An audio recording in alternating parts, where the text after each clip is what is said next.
Bonjour, bonjour Sarah. Bonjour Yael. Alors, avec toi aujourd'hui, une nouvelle interview, une nouvelle petite vidéo pour parler aussi d'un sujet qui me tient vraiment à cœur. En fait, j'ai découvert l'oracle que tu as illustré et avec Deborah Wakini. Non, je sais pas si je dis bien son nom, ouais. Déborah Waknin, ouais. Ouais, qui a écrit des très beaux textes. Ouais. Et du coup, voilà, j'avais envie d'échanger sur cet oracle, sur les lettres hébraïques. Donc, comment est né ce jeu, cet oracle qui utilise ces magnifiques lettres hébraïques? Merci d'abord de créer cet espace et de me recevoir c'est vraiment c'est magique pour moi de pouvoir parler des lettres. Donc de savoir que les personnes sont en résonance avec et de créer des espaces de rencontre, c'est merveilleux, parce qu'on les fait vivre davantage.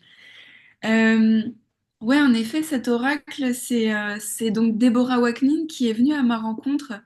Déborah, elle est écrivaine, thérapeute, autrice, conférencière. Elle travaille depuis plus de 20 ans avec les lettres hébraïques en thérapie. Et donc, elle avait une image précise de l'oracle qu'elle souhaitait co-créer. Et moi, de mon côté, je ne connaissais pas Déborah. J'étais dans un cheminement spirituel bien engagé. J'avais rencontré les lettres hébraïques en 2016, fin 2016, début 2017. Étant infographiste de formation, je prenais des cours de calligraphie déjà. J'avais moi aussi le doux rêve de créer un jour un oracle. Et la co-création, c'était quelque chose d'assez évident pour moi. Et on avait toutes les deux une image assez précise de ce qu'on voyait pour l'oracle. Quand on en a parlé, qu'elle est venue me rencontrer, ça a vraiment matché directement. Et donc, on s'est lancé dans la création. Donc, Déborah a souhaité vraiment se connecter à chaque lettre faite pour l'oracle avant de canaliser les messages qu'on peut voir dans le livret. Parce que le livret, c'est vraiment... on a, pour chaque lettre, on a d'abord un... Par exemple, là, je prends la lettre Vav. Pour chaque lettre, on a d'abord une sorte une canalisation. Ça peut ressembler un peu à un poème. Donc ça, c'est vraiment issu de, bien sûr, tout le parcours de Déborah au travers des lettres, mais du souffle qui est dans chaque lettre de l'oracle. Et ensuite, on a des descriptifs sur ce que représente la lettre, des mots-clés, des mantras, des questions essentielles. Ça, c'est très accessible pour ceux qui connaissent pas l'énergie des lettres. Euh, donc moi, quand je me suis mise à calligraphier les 22 lettres, j'avais bien sûr pris mes cours auprès d'un grand maître calligraphe, Franck Laloux, qui est très connu pour ses transmissions. J'ai vraiment dédié ma séance de calligraphie pour l'oracle, pour le monde, pour les personnes qui allaient le recevoir. Et voilà, et j'ai calligraphié de manière traditionnelle, donc comme on dit, à chaque trait, c'est dans un souffle. Donc j'ai préparé l'outil pour vous le montrer. Je les ai calligraphiés voilà, avec une grande spatule en grand format. Je les montre, Yael, à l'écran. Oui, oui, parce que ce que je trouve très beau dans votre jeu, en fait, c'est le côté blanc et noir à la Ouais, fois ouais, du ouais, boîtier des cartes, la calligraphie qui est noire. Et on sent vraiment qu'il y a un mouvement même voilà, dans la carte. Euh, ouais. C'était vraiment un choix très... en fait, les écrits sacrés sont feu noir sur feu blanc, donc encre noire sur fond blanc. On ne voulait pas la valeur numérique associée sur la carte, on ne voulait pas le nom de la lettre pour que le mental ne se mette pas en marche. On voulait vraiment que ce soit le mouvement de la lettre qui puisse comme ça venir s'inviter et d'abord laisser parler quelque chose en nous. Donc faut jouer avec les lettres. Et on voulait que ce soit au ratio du nombre d'or, hauteur par largeur. Et derrière, j'ai repris le motif du Séphérié de Syrah. On pourra en parler si tu le souhaites, mais au-delà d'un jeu, c'est vraiment un outil énergétique pour faire des soins, faire des méditations, euh, des visualisations. Donc, Donc, ouais, avec beaucoup de pureté, on est super heureuse que l'édition Très Daniel nous ait suivis sur l'objet fini comme ça. Ouais. Mm. Ben oui, parle-nous en fait du Yetzer Tira. Le Sefer Yetzira. Ce qui est très beau là sur les cartes, c'est tout ce doré, comme Ouais. un mandala qu'on retrouve soit en Ouais. demi-lune, soit entièrement dans le petit livret et au dos Oui, des dans le cartes. livret, on a pu mettre la forme entière. Je le montre, ça ressemble à ça. Ouais. Sauf que bien sûr, il est représenté normalement avec les 22 lettres autour. Ça, vous pourrez le retrouver sur mon site. Le Sefer Yetzira, en fait, c'est une figure géométrique qui représente le livre de la formation. C'est comment le monde s'est formé. On sait que tout est vibration, tout est ondulatoire, donc quelque part tout est son. Donc en fait, à partir du moment où on commence à parler, on envoie une onde, on envoie une information, et ça finit par créer une forme. Et en fait, cette forme géométrique, c'est que je la reprenne.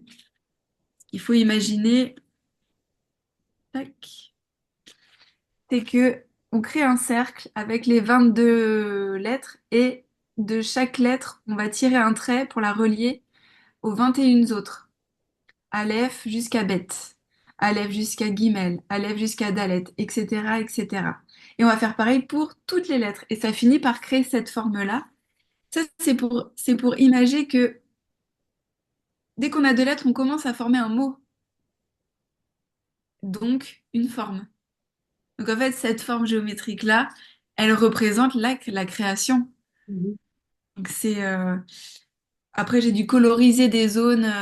Il n'y a pas un trait en moins, mais il y a des zones dorées en plus Mhm. pour que la dorure soit fonctionne parce qu'il y a beaucoup de traits très fins. Bon, ça c'est un aspect technique, mais ça rend un mandala magnifique et Mhm. assez unique. Mhm. Ouais, Mhm. voilà. Et moi, j'avais entendu, en tout cas, parce que j'explore aussi voilà, cet univers des lettres et de la Kabbale, que ce mandala, c'était le Tsérouf, tu me dis si je... Voilà, et que c'était 231 portes. Oui, tout à fait. Donc, c'est comme si on rentrait dans 230 et un espace. On appelle ça les 231 portes de la sagesse. Et le tsérouf, c'est un mot hébreu qui pourrait dire mantra, comme un mantra. C'est une manière de réciter. Un tsérouf, c'est la combinaison, c'est l'art combinatoire des lettres hébraïques. En fait, c'est le fait de combiner, de faire des permutations avec les lettres. Ça a été créé par un mystique juif, Abraham Aboulafia, qui est un grand mystique reconnu dans la Kabbale qui a inspiré beaucoup de kabbalistes. Et en effet, en fait, ce sont des récitations, ce sont des formules qui permettent d'ouvrir des champs vibratoires, donc d'ouvrir des portes, donc de se mettre en résonance avec la vibration de ce qu'on récite. Donc on peut faire des tséroufs de beaucoup de choses. Et là, notamment, il y a les 231, les 231 combinaisons pour ouvrir les portes de la sagesse. C'est un grand programme, mais que je propose aussi. Et avant de découvrir ton jeu, en fait, moi, le hasard m'avait amené en fait sur une photo où tu fais les lettres sur le dos des personnes. Et j'avais trouvé ça magnifique. L'année dernière, je l'avais mis de côté. Et en fait, après, voilà, la magie des réseaux sociaux m'a fait découvrir ce jeu. Et je trouvais ça très beau, voilà, de dessiner sur la colonne vertébrale les Ouais, lettres. Je me disais que ça devait être à la fois puissant énergétiquement et guérisseur. ouais. Donc, je suis curieuse de savoir comment ça se passe. Ouais. Oui, c'est vrai que quand j'ai rencontré les lettres, je les ai d'abord dansées dans une école d'alchimie pour se faire traverser par l'énergie de la lettre pour se réaligner.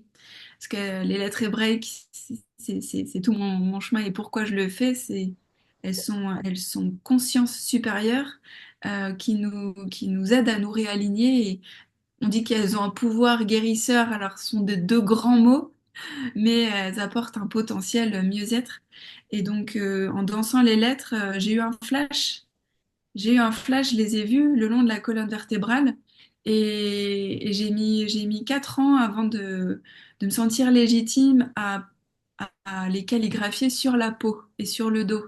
Je les ai vus vraiment sur la colonne vertébrale, donc j'ai pris des cours de calligraphie, je recevais déjà des, pas mal de soins énergétiques, mais je me suis formée pour créer mon propre protocole de soins euh, qui est donc de recevoir la calligraphie des 22 lettres le long de la colonne vertébrale.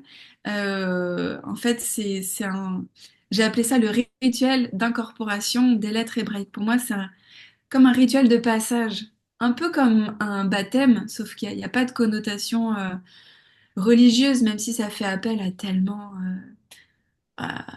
quand même pas mal d'aspects religieux, mais voilà, la colonne vertébrale, c'est notre axe central énergétique, c'est notre charpente qui fait qu'on se tient debout, qu'on est relié terre-ciel, et par lequel passe ce canal Shushumna. Donc de venir réinformer, réactiver les lettres qu'on porte déjà en nous, hein, c'est ce que je pense. On vient les réactiver, les mettre dans cet ordre alphabétique, dans un but de se réaligner à soi-même. Euh, Après, il y a toute une correspondance avec l'arbre des séphirotes, les 22 sentiers de la sagesse. Euh, oui, c'est un acte, pour moi, c'est un acte qui est pas anodin du tout.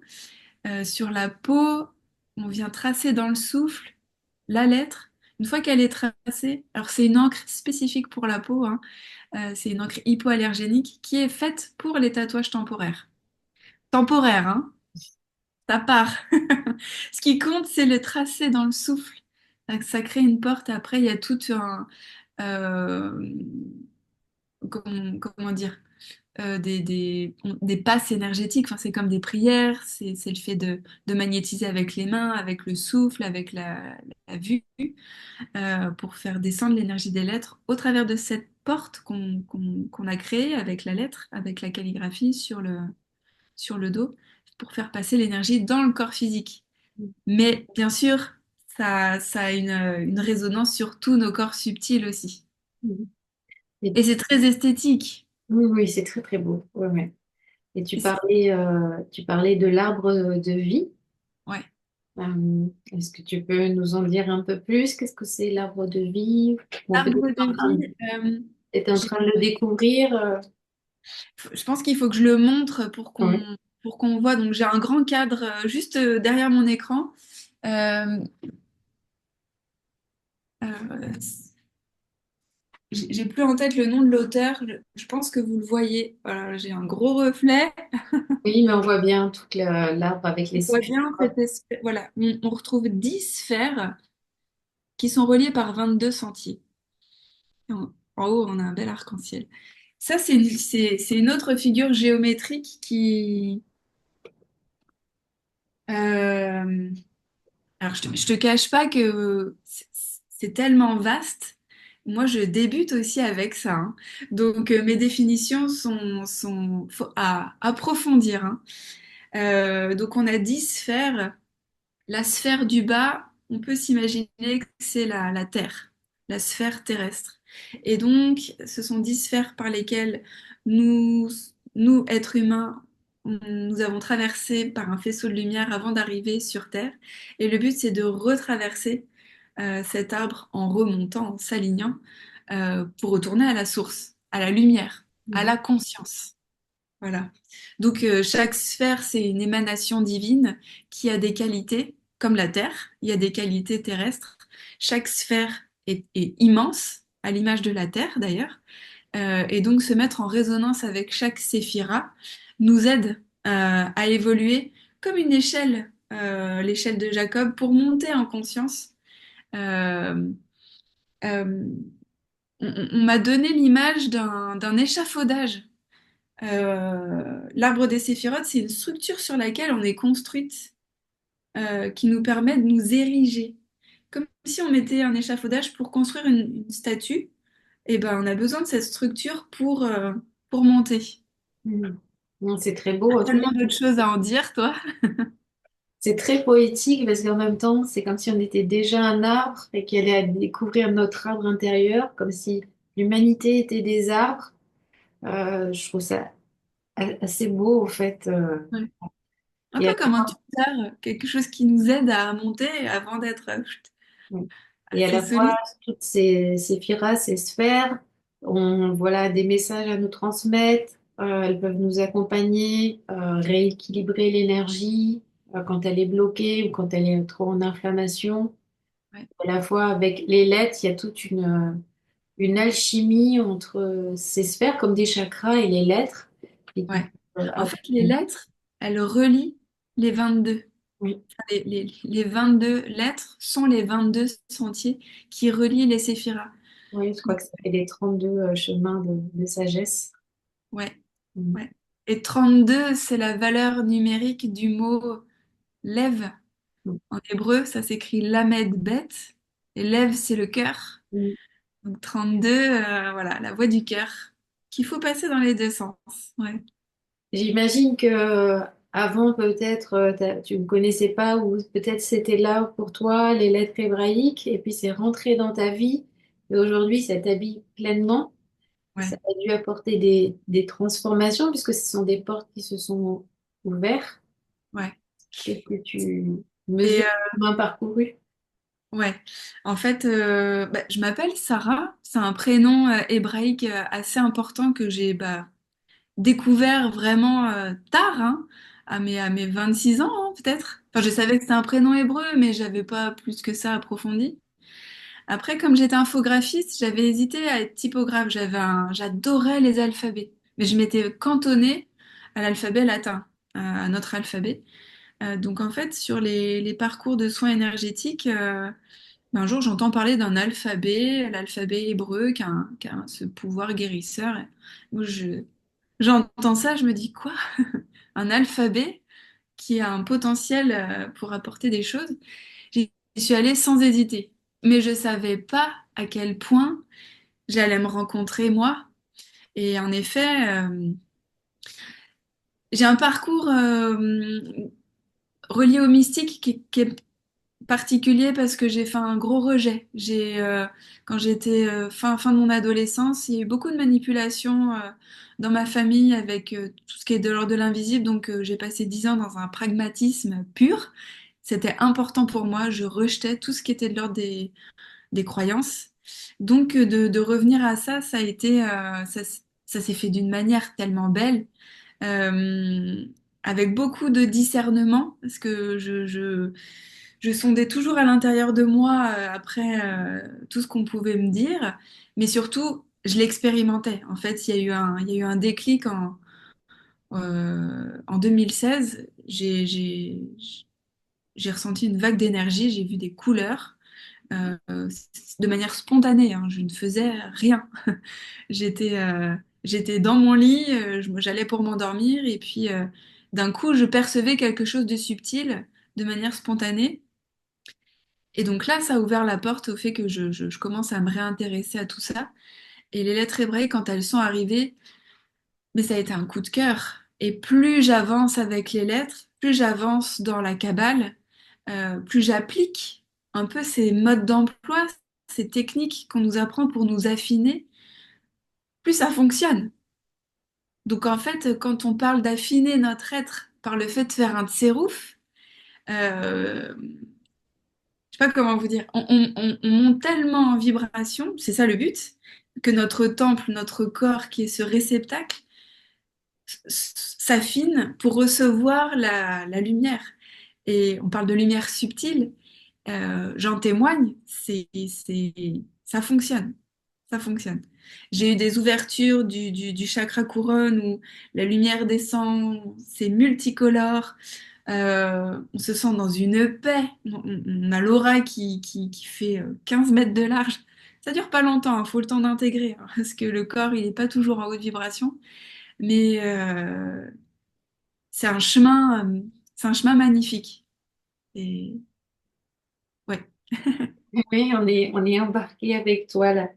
En tout cas, peut-être pour finir, on peut inviter vraiment les gens à découvrir voilà, votre oracle. Et je pense que c'est plus qu'un oracle, c'est vraiment un voyage avec les lettres et toute la sagesse voilà, de la Kabbale et hébraïque. Et de se laisser porter aussi par les textes de Déborah et toute la beauté de la calligraphie que tu as fait. Peut-être pour finir, qu'est-ce que tu aimerais nous dire, ou en tout cas, qu'est-ce qui te traverse? Euh, Bah, ce qui me vient, c'est que même si on se sent pas forcément relié à l'hébreu comme je l'ai été, on peut l'aborder avec le regard d'un enfant qui voit une forme. Qu'est-ce que ça peut m'apprendre? Parce que on a des grands sages péruviens qui canalisent les lettres hébraïques. Enfin, c'est universel pour moi. Autant on est sur une terre ici en France judéo-chrétienne, donc ça va appeler un peu que des personnes comme ça sans trop savoir, mais on oublie toutes les connotations. C'est vraiment, faut les voir comme un, comme une piste, un chemin de piste pour nous aider à évoluer. Donc en fait, pour moi, c'est vraiment accessible à tout le monde. Et on l'a fait dans ce but-là. Voilà. Ben, merci Sarah. Pour Merci Yael. l'échange. Merci.